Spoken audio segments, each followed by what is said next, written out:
Irmãos e irmãs, estamos celebrando o segundo domingo da Quaresma.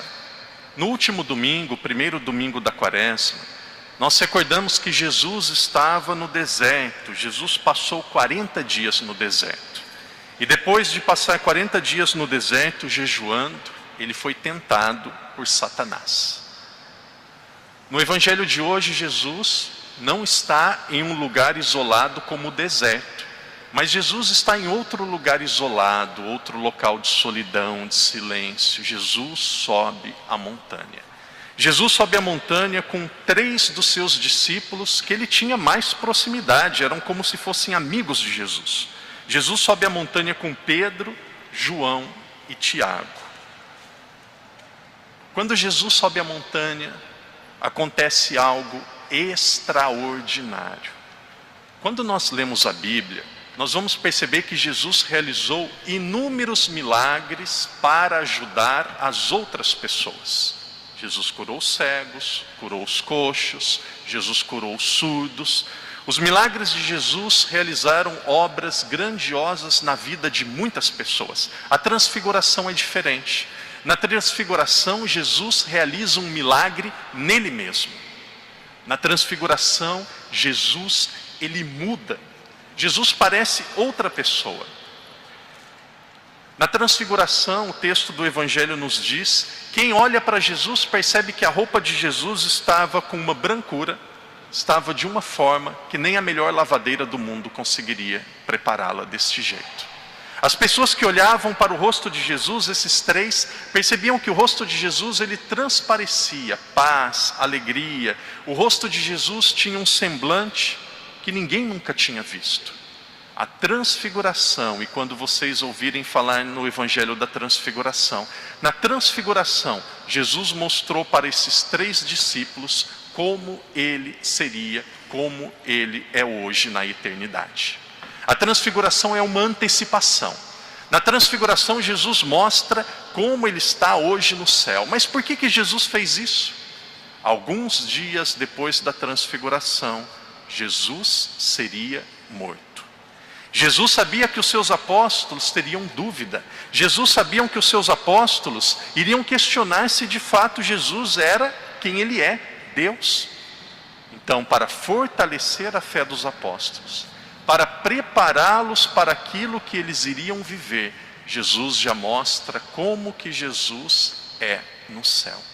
O texto é tão rico, o texto é tão bonito, que o texto mostra que quando ele viu aquilo, Pedro ficou extasiado. Senhor, vamos fazer 3 tendas. E aqui nós encontramos uma qualidade de Pedro. Pedro não foi egoísta.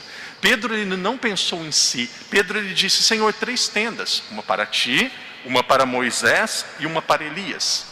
Na Sagrada Escritura, Moisés representa um dos alicerces do judaísmo. Um dos alicerces do Antigo Testamento. Moisés representa a lei. Os 10 mandamentos foram dados a Moisés. A Sagrada Escritura apresenta a figura de Elias representando a profecia. Elias era um modelo, um exemplo de profeta. Então aqui nós temos Jesus, nós temos a lei e nós temos a profecia. De repente Moisés e Elias desaparecem da montanha. E fica apenas Jesus. Mas por que Moisés e Elias desapareceram? Porque com Jesus é consumado todo o Antigo Testamento. Com Jesus chega a plenitude, tudo aquilo que havia sido anunciado antes. Agora não é preciso mais a lei do Antigo Testamento com Moisés. Aqui não é preciso mais a profecia do Antigo Testamento com Elias. Com Jesus, toda a plenitude da verdade e da revelação de Deus alcança o seu cume. Com Jesus, toda a verdade é revelada. Um grande padre da igreja do 2º século, Santo Irineu de Leão, ele diz que Jesus trouxe toda a verdade, trazendo a si mesmo. Pedro ele ficou tão feliz, Pedro ele ficou tão alegre, Pedro ele se sentia tão bem, que ele disse, Senhor, vamos ficar aqui. Sabe quando nós sentimos paz? Muitas vezes, quando nós participamos da missa, eu já ouvi pessoas dizendo isso e eu fico muito feliz com isso. Algumas pessoas dizem, padre, eu me sinto tão bem na igreja, eu me sinto com tanta paz na igreja. Quando eu estou rezando, eu me sinto tão bem. Quantas pessoas que já disseram: padre, a igreja, a Sé Catedral é como se fosse a minha casa, é como se fosse a extensão da minha casa. Quantas pessoas aqui durante a semana que vêm na igreja, rezam o terço na igreja. Quantas pessoas que vêm na igreja, na capela ali lateral, vai na capela lateral, faz uma visita, conversa com Jesus. Eu também fico muito feliz, quantas pessoas que vão ao altar lateral. Tem gente que vai lá conversar com Santo Antônio, tem gente aqui que coloca a sua vela, conversa com os pastorinhos, com Nossa Senhora de Fátima. Como que é agradável, como é bom ficar na presença de Deus. Queridos irmãos e irmãs, vive bem quem reza bem. A nossa forma de viver será uma ressonância, será um transbordar da maneira que nós vivemos. E com os apóstolos não foi diferente. Eles queriam ficar lá. E aí Jesus diz: desce, desce. Quando nós queremos ter uma vida apenas de paz, uma vida onde tudo está organizado, está caminhando bem, Jesus vai olhar para cada um de nós e vai dizer: minha filha, meu filho, seja forte, enfrenta. Meu filho, minha filha, seja forte, aguenta firme. O que você está esperando para a terra, o que você está pedindo tanto, você vai ganhar, você vai receber. Mas este dia será no céu. Querido irmão, querida irmã, salve rainha. Quem reza salve rainha sabe. Nós dizemos: neste vale de lágrimas. É isso. Os desafios fazem parte constantemente da nossa cruz.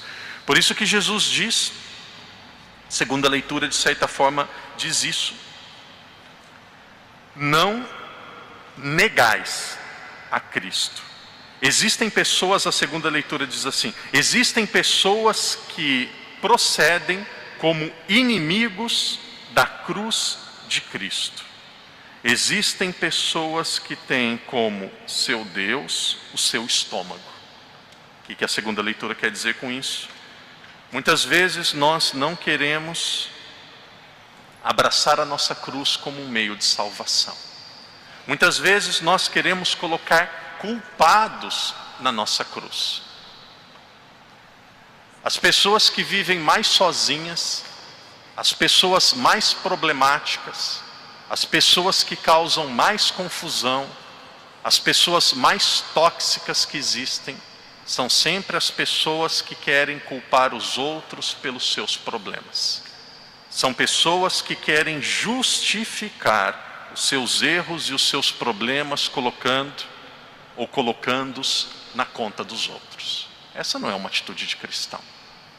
Jesus diz: tome a sua cruz, reze, peça a ajuda de Deus e vamos adiante. Os apóstolos, depois da transfiguração, desceram um monte. Depois, ainda que eles desceram um monte, quando Jesus entrou gloriosamente em Jerusalém, nós podemos imaginar esta imagem. Jesus entrou gloriosamente em Jerusalém com ramos. As pessoas saudavam Jesus com ramos. As pessoas aplaudiam Jesus. As pessoas glorificavam a Jesus.